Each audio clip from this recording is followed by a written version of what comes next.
Maya and Incas of South America believed a race of giants existed on Earth before the Great Flood. So did many other ancient civilizations. Some took them for gods, others left likenesses of them in stone or wrote about them in their histories. The Greeks and Romans told of blood falling from heaven and landing in the lap of the earth goddess Gaia, who gave birth to the Titans, a race of fearsome giants.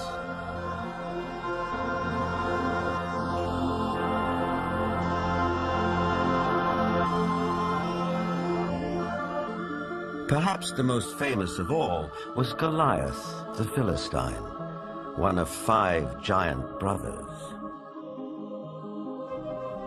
Vendell Jones is an archaeologist with a style of his own. He spent a lifetime tracking down Goliath and the Ark of the Covenant, with which the Jewish holy book of the Midrash tells us the giant made off. Goliath crashed his way through the Israeli soldiers, ran over and scooped the ark up on his shoulders, slew Pinchas and Hophni, and took the ark back to the camp of the Philistines. It was in this field, 15 miles southwest of present-day Jerusalem, that legend says Goliath was finally slain. Not by a giant warrior like himself, but by a puny boy, David, who, as this 9th century BC tablet indicates, would later become king of the Israelites. David reached into his script. He pulled out this black thing with long leather straps, and he put it on his arm and wrapped it like this and said, "You have come against me with a buckler and the armor and a shield and a sword, and I'm coming against you in the name of the Lord God of Israel." Then he reached in and pulled out another set of leather straps, but this one had a stone in it.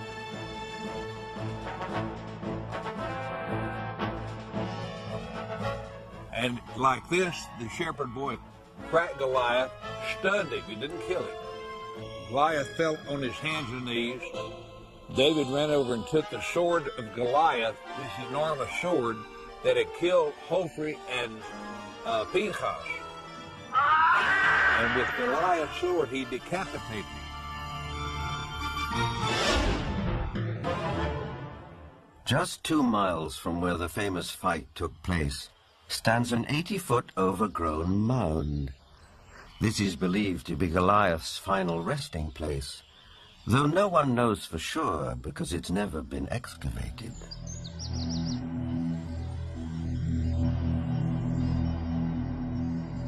In the American Midwest, there are also many large mounds, which are said to be graves.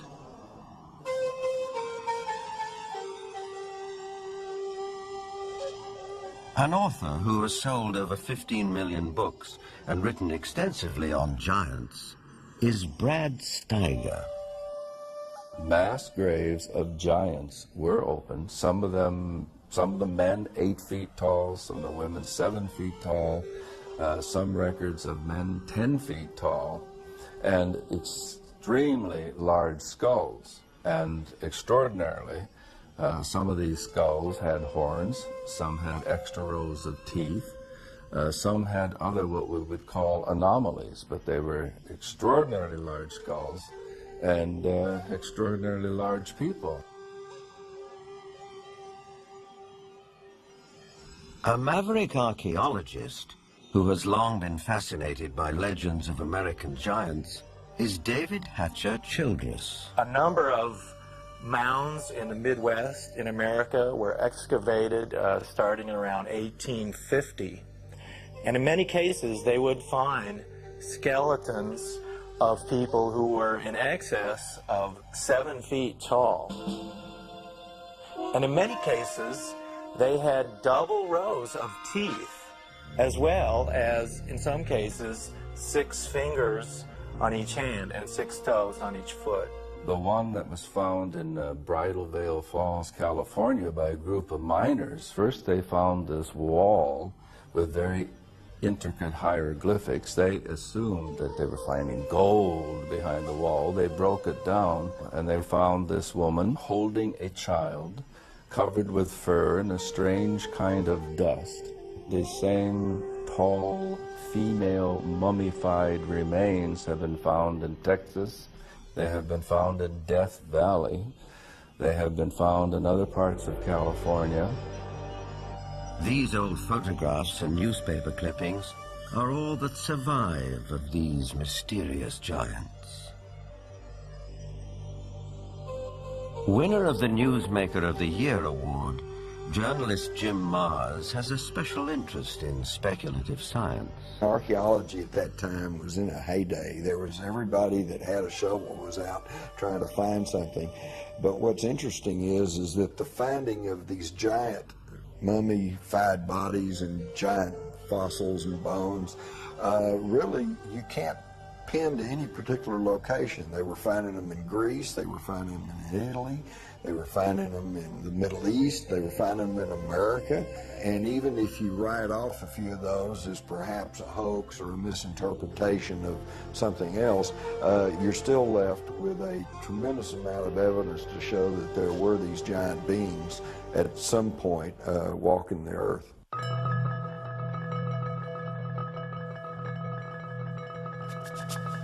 In 1912, ranchers started coming to this isolated cave near Lovelock, Nevada, to dig out bat guano for fertilizer. Inside, a surprise was waiting for them. They began excavating the 10 to 15 feet of guano that was here in this cave. They started discovering some unusual artifacts. They found duck decoys and baskets, other things for hunting and fishing in the nearby lake that's now drying up. But then they made some very unusual discoveries, and those were of red-haired giants that were mummified. These giants were 6.5 to 7 feet tall. In many cases, they were mummified, wrapped up like Egyptian mummies, and they had long red hair going down to their shoulders. The ranchers couldn't explain it. It was the strangest thing they'd ever seen. But the Paiute Indians who lived around here knew all about it. In fact, back in 1883, Sarah Winnemucca, a Paiute Indian princess, had written a book called Life Among the Paiutes. In that book, she talked all about the giant, red-haired people who used to live around this lake and live in this cave. She claimed they were cannibals. That tribe would eat the dead. They would make war on my people. My people went to work and gathered wood to fill up the mouth of the cave. At last my people set it on fire and called out to them, "Give up or you will die." But no answer came.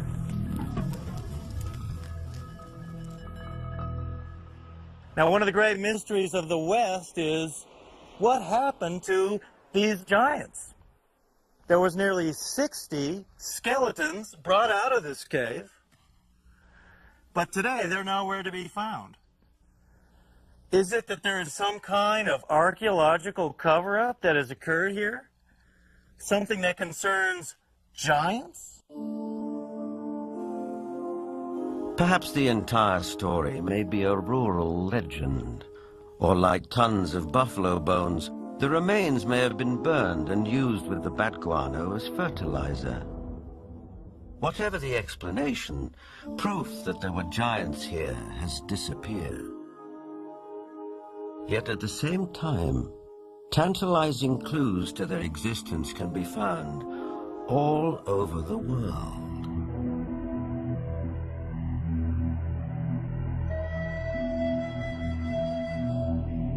In South America, there are giant figures carved into rock so huge that at ground level it's hard to tell what they depict.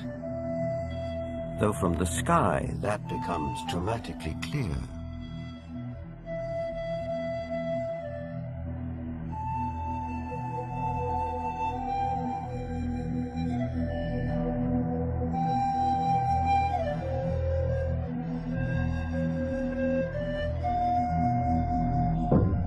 This one in Chile, known as Cerro Unitas, at over 300 feet high, is believed to be the largest representation of a human-like figure in the world. Who carved it and why remains a mystery.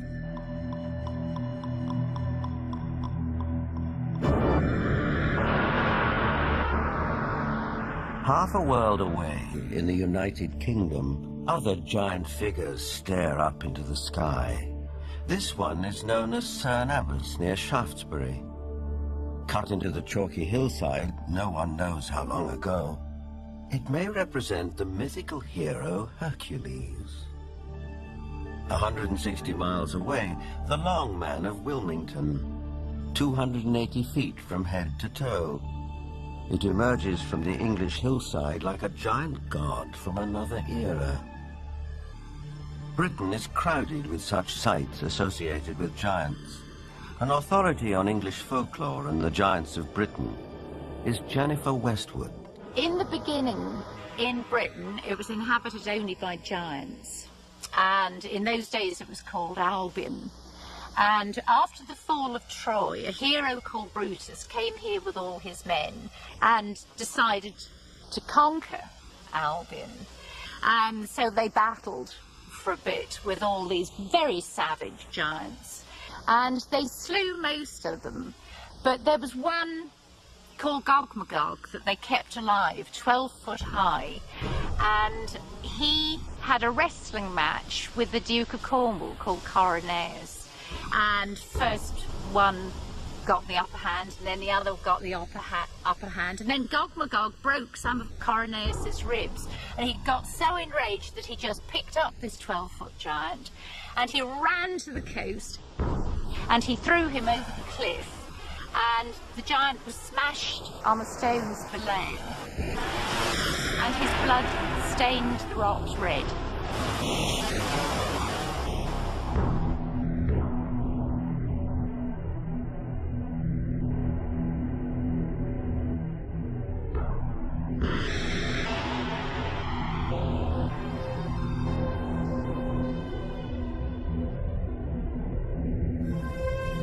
Giants also figure in the mythology of Stonehenge, arguably the most famous megalithic structure in the world.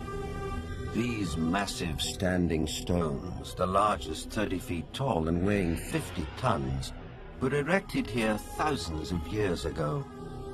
The early Britons called the stone circle the Giant's Dance and believed giants had built it. Who really built Stonehenge and how they did it are enduring mysteries.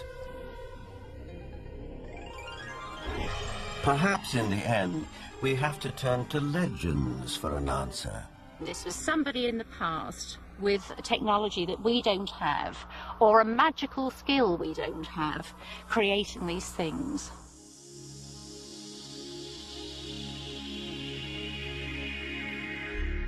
The spiral-shaped Gilgal Rephaim is situated in the Golden Heights, 50 miles from Damascus.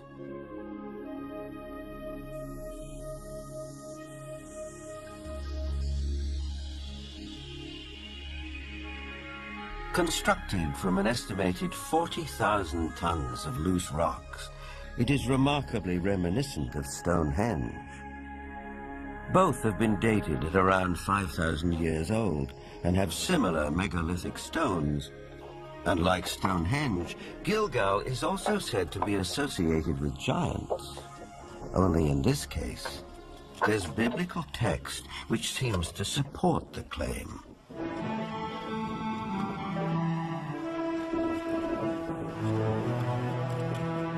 Israeli archaeologist Daniel Herman is investigating the newly opened grave. This is a tomb of someone, obviously a very powerful man. Look at the size of the stone slabs used. This must have taken an enormous amount of time and effort to construct.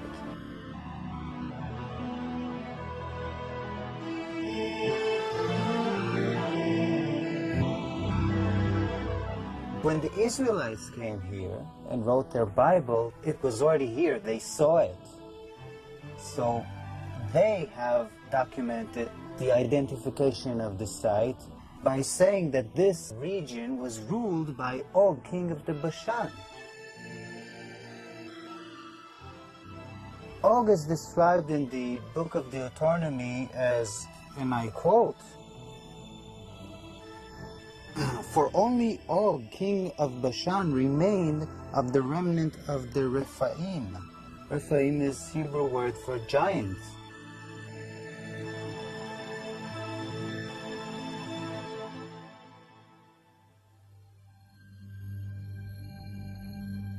The surface of our planet is strewn with gigantic constructions dating back thousands of years.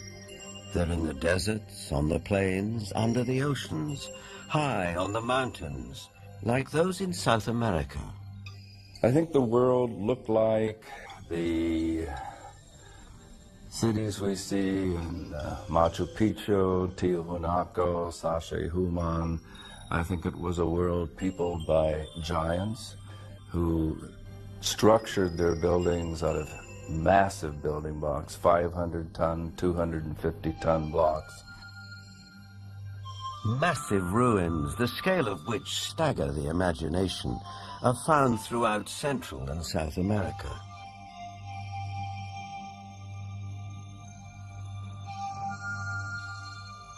Even a skeptic might be tempted to ask, who could have built these architectural wonders, if not a race of giants?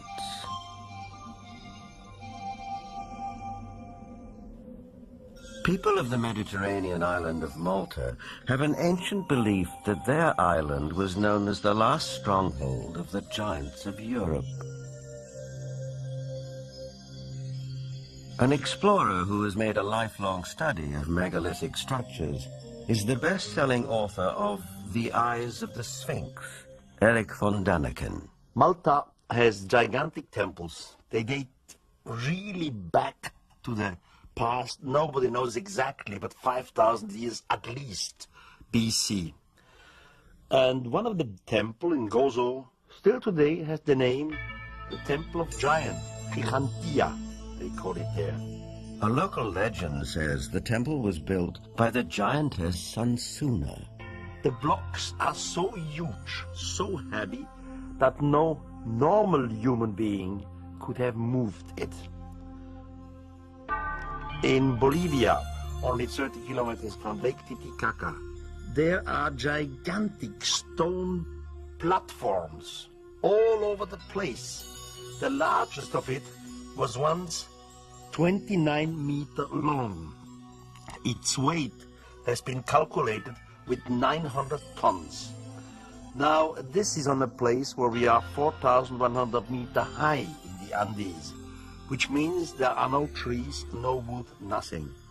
It is not possible to transport a 900-ton platform without any wooden rollers. Even with wooden rollers, it would be extremely complicated.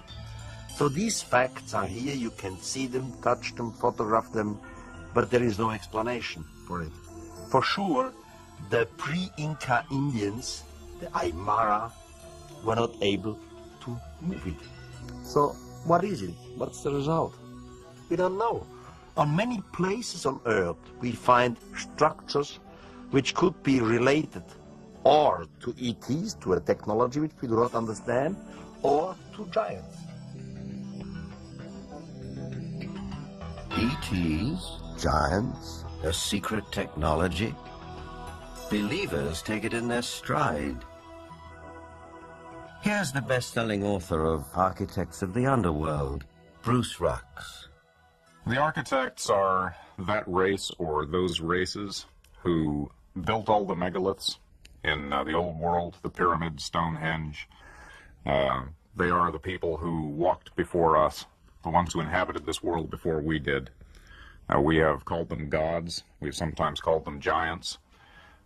They left their handiwork behind, and we have not been able to duplicate it. We've only reached the point now where we can really appreciate it. In Lebanon, 44 miles from Beirut, are the imposing ruins of Baalbek.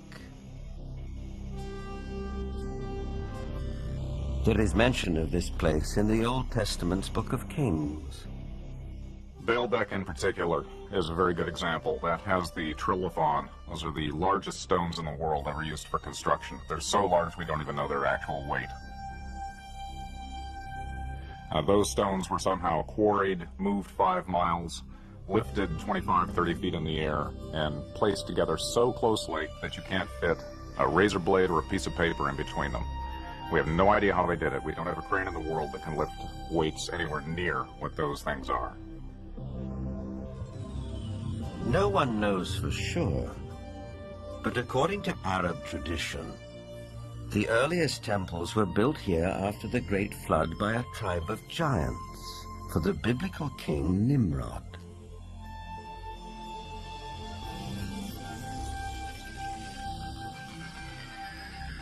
But what exactly do we mean by the word giant?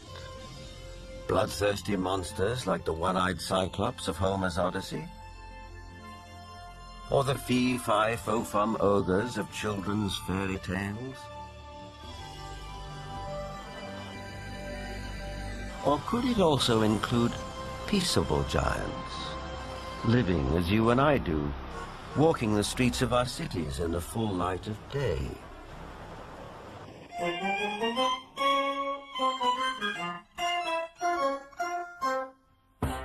There are really two kinds of people who could be considered giants. There are giants who are genetically programmed to be tall, people who are normal, but their genes mean that their genes lead them to be very, very tall. And then there are people who suffer from some kind of a disorder, the most common of which, or at least the most well-known of which, is acromegaly, which is a disease in which there is too much growth hormone produced. And acromegaly has a lot of effects on the body. It not only leads to excessively tall people, but it also leads to potential problems with the skeleton and potential problems with some of the organs inside.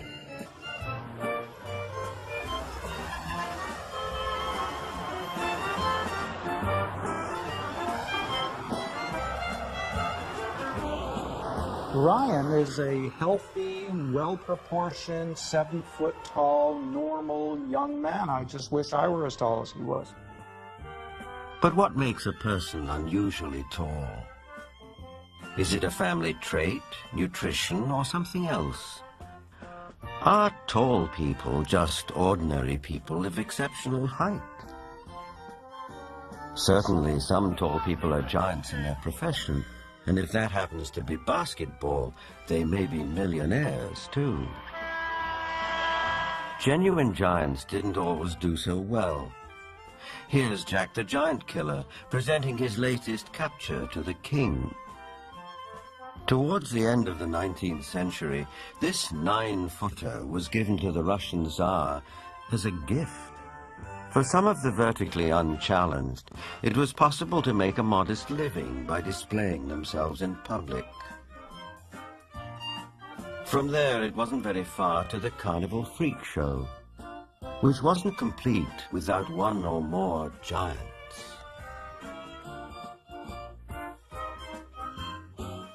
Even after death, they could still draw a crowd. Anna Swan and her husband Martin, both 7.5 feet tall, went on tour as the world's tallest married couple. It probably took 2 storks to deliver their 24-pound newborn. Which brings us back to the question, where do they come from? Is it possible that in the dim and distant past, they can trace their ancestry to a race of giants? The Weizmann Institute's award-winning scientist, Dr. Marvin Antelman, believes he has the answer. If we all have genetic material from the first man, then it is not surprising to find here and there that you would have a giant existing among us today, because it would be a recessive gene that would produce such a person. The Watusi tribe, for instance, are very large. The median height for most of their males is close to about 7 feet. They're extremely tall. There are biblical references to even taller people who lived in ancient times. Rabbi Itzhak Marmostin of the Center of Jewish Studies in Vancouver, Canada. It seems quite clear because of the references in Genesis and later on the book of Numbers and also in Deuteronomy, which are all fairly consistent with each other, that there were gigantic beings that seem to stem from pre-flood era.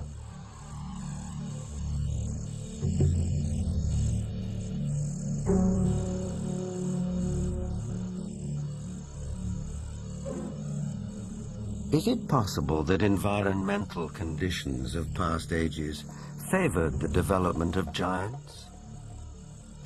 Certainly we know from fossil evidence that some species, like dinosaurs, grew many times larger than they do today.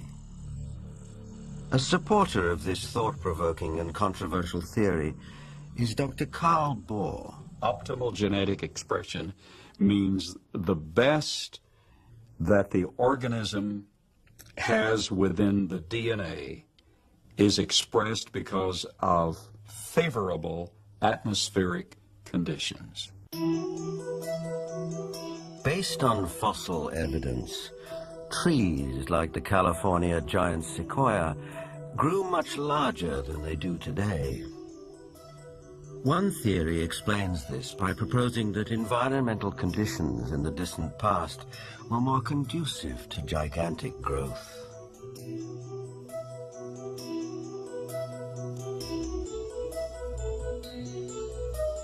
Under these described conditions, plants and animals would live longer, be much larger, and that's precisely what we find in the geologic column in the fossil record.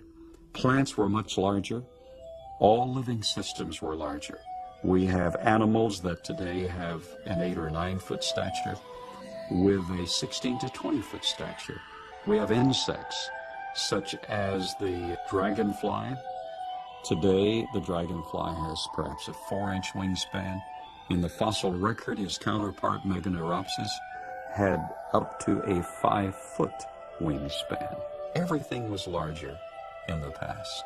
I'm of the opinion that under better atmospheric conditions, people were living not only longer, but they were taller, much taller. Giants and dinosaurs could not exist today as they did in the past because the atmospheric conditions simply will not permit it. We had a greater ozone layer at the time prior to the flood. At the time of the flood, it was diminished to about 1/7 of what it was at that time, and therefore, life on this earth as we know it no longer has the same life expectancy as it did at the time of the flood. A thinning of the ozone layer means less protection from the ionizing radiation from space, and less protection for plants and animals. Being interested in Earth's original conditions, after 35 years of research on those parameters, I've attempted to reconstruct that context. And in so doing, I've had our engineers build a biosphere that doubles the atmospheric pressure, that increases the electromagnetic energy, that increases the ratio of oxygen, but not to the level of toxicity, that eliminates ultraviolet radiation, etc. And the experiments that we've run have been very gratifying.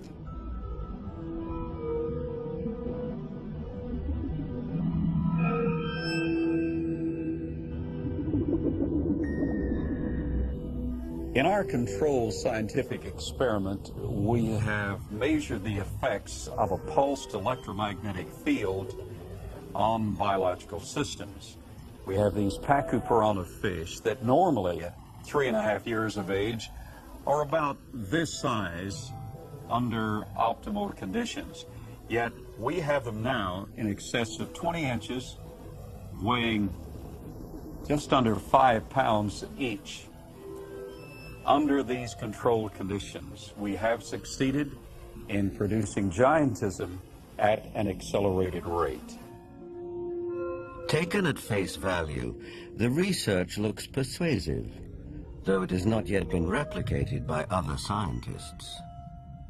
The conclusion in the tradition seems to be fairly clear that gigantic beings were existing at one time, and that as human history developed, or physiological, emotional, spiritual changes took place, those beings who survived seemed to be of a smaller gene pool. But the possibility that there were other strands of humanity, as it were, seems to be almost explicitly stated in the Bible itself. In the book of Numbers, we are told that after wandering in the desert with his people, Moses sent out scouts to find a place where they could settle. The scouts went north to Hebron. On their return, they reported, "All the people we saw there are men of gigantic size. We felt no bigger than grasshoppers, and that is how we looked to them."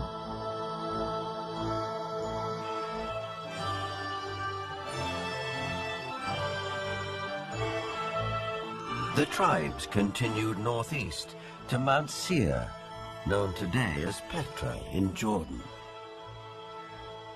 But that too, as mentioned in the Bible, had been settled by giants.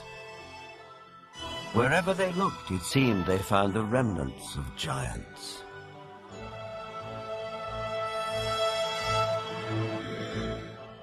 If we look at Scripture, there were giants in the earth in those days. And if we take that literally rather than symbolically, that there were simply men of great powers and extraordinary abilities, then we could say that the first men, the first humans, were giants, or we could theorize that these giants came from somewhere else and used Earth as a colony. In itself, this notion is a startling idea. But a people more ancient than the Israelites believed the very same thing. They wrote that the giants were celestial beings who came not from Earth, but from another planet.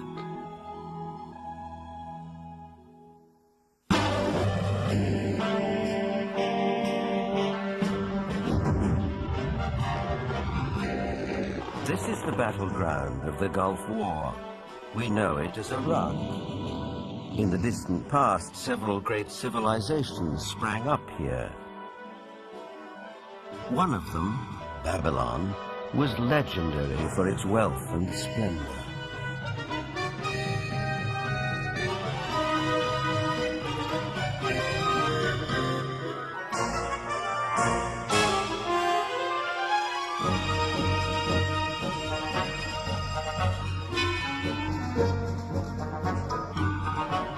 But long before Babylon, as long as 6,000 years ago, another remarkable civilization evolved.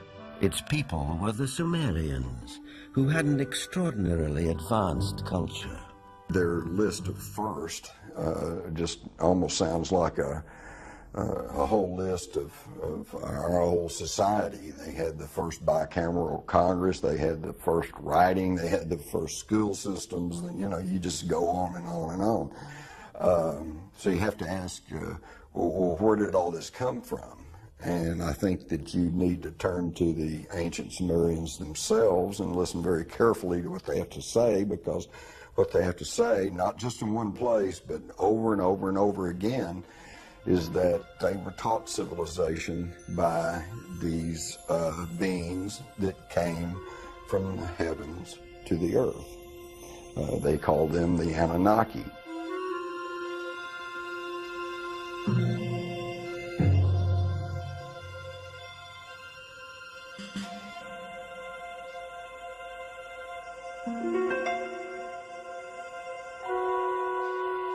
The Sumerians wrote down their history on clay tablets like these, which lay ignored in a Berlin museum for half a century. Few people have been able to decipher this ancient language. but one of them is Zechariah Sitchin. The writings and the pictorial evidence left behind by the Sumerians going back 6,000 years speak and depict people who came from another planet called Nibiru, and many of the depictions show them much bigger, at least by a third, perhaps more than the average human being, so they were giants. This Sumerian cylinder seal from a Berlin museum is astonishing for several reasons. First, it depicts our solar system with the sun at the center and the planets arrayed around it, a fact not known to European science till around 300 years ago.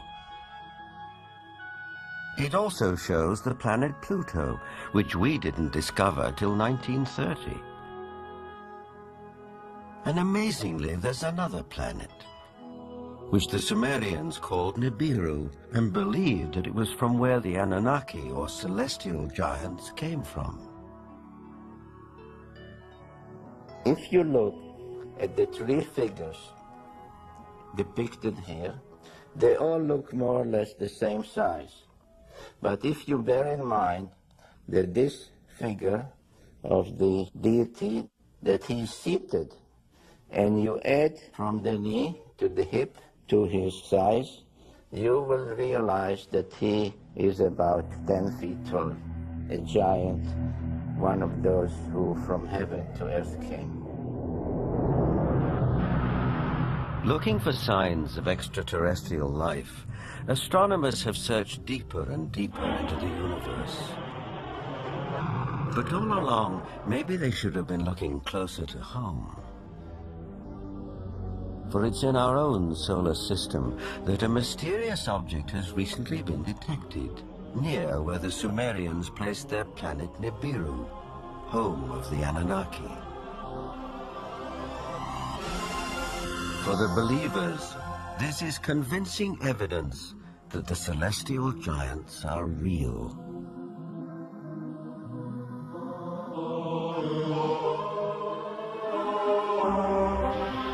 The ancient Sumerian text, just in a very broad overview, basically tell us that more than 400,000 years ago, that these Anunnaki came from space and landed on the earth in the Tigris-Euphrates Valley. They began to set up a colony that they called Eden. According to Genesis, Eden, or Eden, is where Adam was created from dust and Eve from one of his ribs. Others, however, have a more high-tech version of how human life began. In time, needing manpower, needing workers, jumped the gun on evolution using genetic engineering. They took the sperm of one of the Anunnaki, mixed that with the ovum of a primitive humanoid, probably one of these primitives that we are now finding archaeological remains of in Africa, the famous Lucy, and they produced a hybrid which eventually became Cro-Magnon or modern man.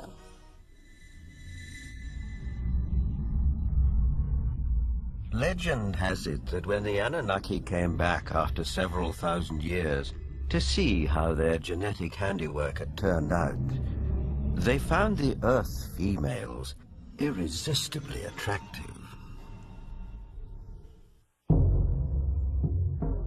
It starts in the Bible. There you can read, in the beginning at Moses, when the sons of the gods saw that the daughter of man were beauty, they took them to wife. Later, out of the body's womb, giants came. So destructive were these titans that the Anunnaki who fathered them decided to destroy them. The apocryphal book of Baruch even tells us how many giants were wiped out.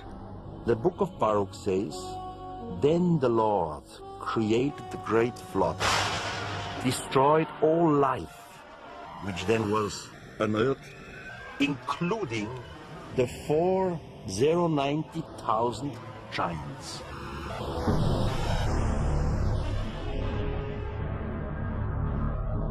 As the story goes, some of the Titans survived, but their reign as rulers of the earth was over, and humans became the dominant species. Still, the giants live on in memory, like something deep-rooted that comes from the beginnings of our existence. For some, this is far more than a simple memory. Perhaps they are the ones who report more and more encounters with giants emerging from UFOs. These believers will assure you that the Annunaki, or celestial giants, are coming back.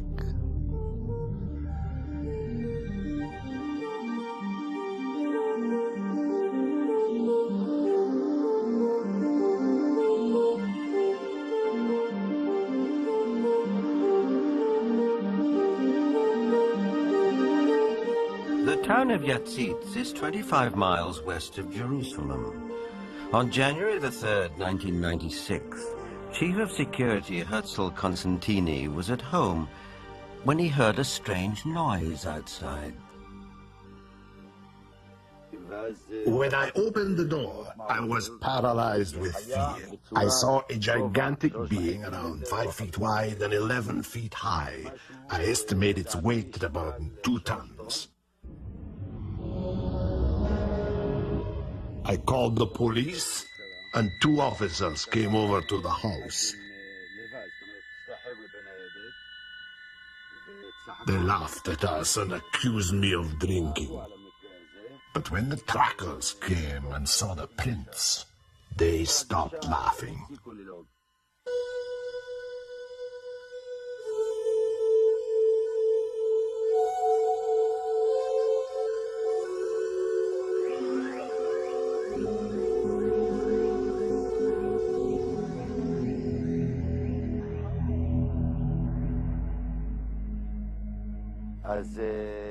The tracks led right across my field. Many of them were 14 inches deep.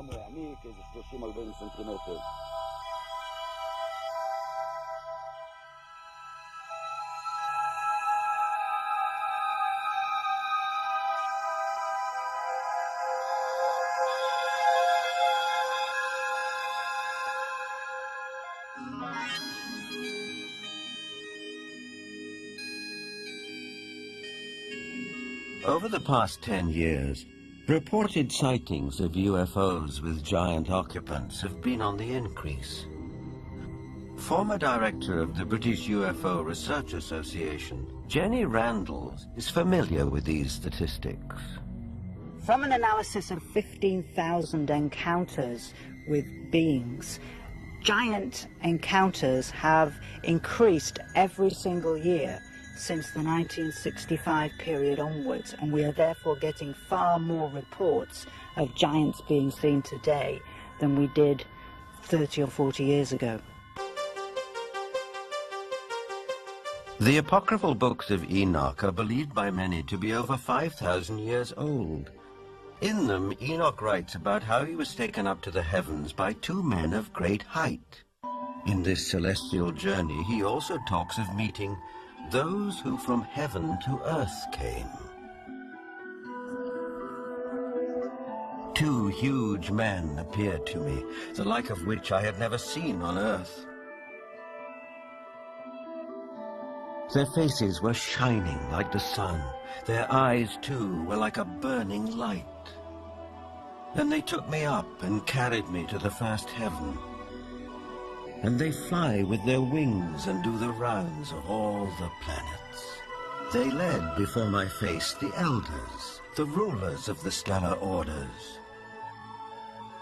These groups carry out and carefully study the movements of the stars. Enoch is taken up to the sky at least 3 times. In our today's view, we would say he was taken up to a mother spaceship. There he has a discussion with what is called the highest, whatever the highest is. We would say maybe the commander of the spaceship.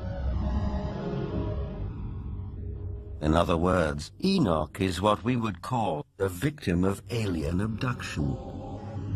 This might seem like a far-fetched interpretation of a text written a very long time ago. On the other hand, present-day accounts by people who claim to be abductees are not so very different. The elders were 6 to 9 feet tall. They had white hair, pale skin, almost albino, light blue eyes, wore white robes, and had no shoes on at all. And they could speak audibly, and they could also speak through mental telepathy. I've checked the owner's manual that came with my brain, and nowhere, even in the small print, does it say that all dreaming will be between the hours of 11 p.m. and 8 a.m. That, generally speaking, it is. But what we know is the brain can generate extremely vivid images, extremely real and lifelike things that are hallucinations. But events in the Russian city of Voronezh can't be so easily explained. In this instance, there were at least 20 witnesses. Could they all have been dreaming the same dream in broad daylight?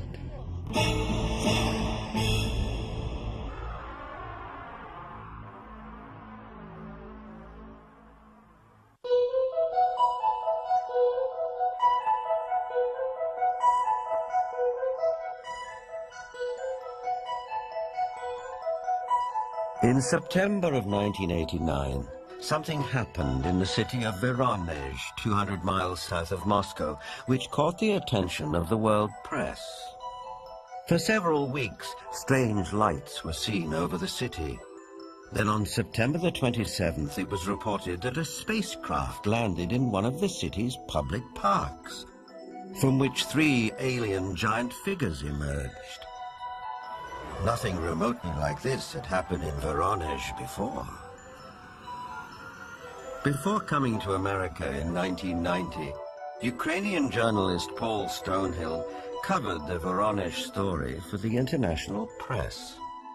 Top Voronezh researchers of anomalous phenomena who include scientists, geologists, and also some military people went to the site immediately thereafter. They were on the site on the 3rd of October studying and collecting specimens.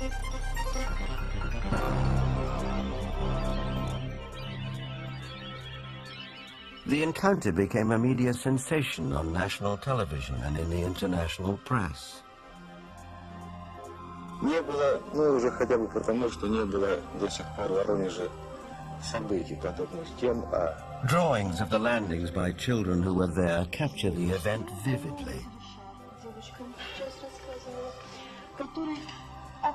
It attracted the attention of the media around the world because it was effectively endorsed by TASS, the Soviet news agency, who up until that time had certainly not given any credence at all to this kind of story.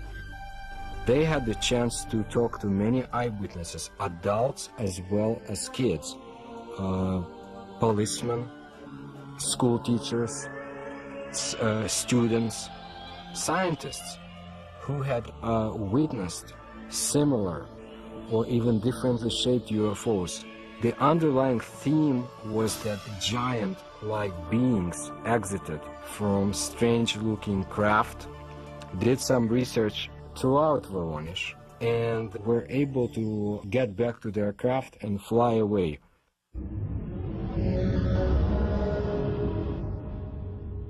For once we had a genuine large number of people all correlating with one another, describing the appearance of these giants. So it was not a case of you simply believe a witness or you don't. Here you couldn't fail to believe them because there were so many of them talking in concert. Находился я в это время I was standing not far from the main road of the South Park, and I saw this flying object at an approximate height 250 meters. It stayed at the same height. It did not move horizontally. I was very interested by all that, because it could not be any kind of meteorological balloon. There was a squeaking sound. Perhaps some drilling tool was operating, like it was boring a hole in the ground. The creatures started coming out. They did not look too much like humans. They were much taller than humans. They did have shoulders, but I didn't see the head. He was huge, really huge, bigger than we are. He was a mighty figure. In 1989, Sergei Makarov was one of the school children who was in the Voronezh Park.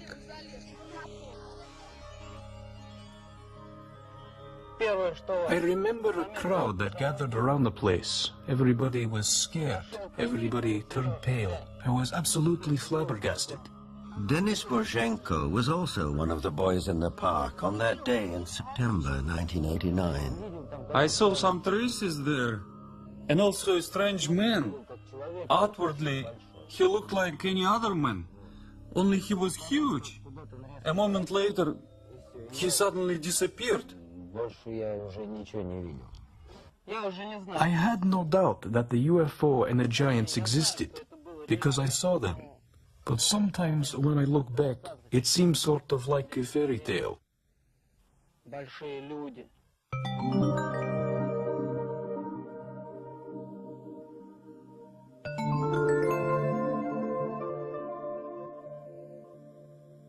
What we're seeing today is very much what we have seen all throughout history. It's nothing new. Anything going on with the UFO phenomenon today is something that has always been around, and you can find it in ancient mythology all over the world.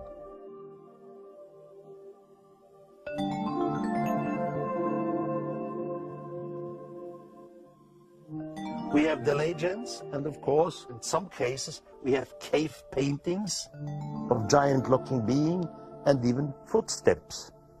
I would think something was in the past, and this something was much bigger than our normal earthlings.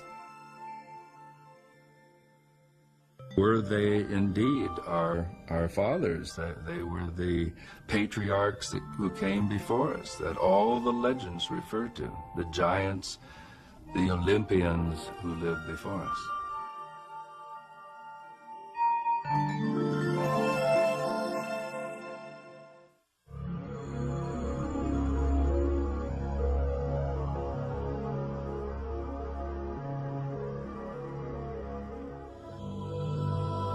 Whether fact or fantasy, giants have occupied our collective consciousness for as long as we can remember.